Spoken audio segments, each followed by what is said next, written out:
ही आहे organza साडीचं blouse.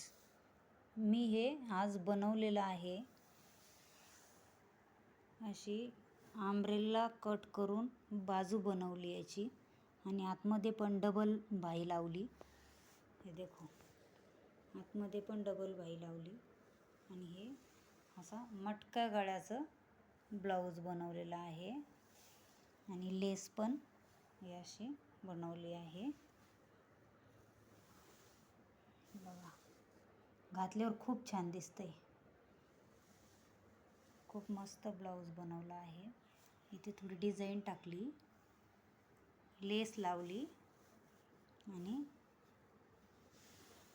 हे झालं मटक्या गळ्याचं ब्लाऊज. डबल बाही आहे इथं.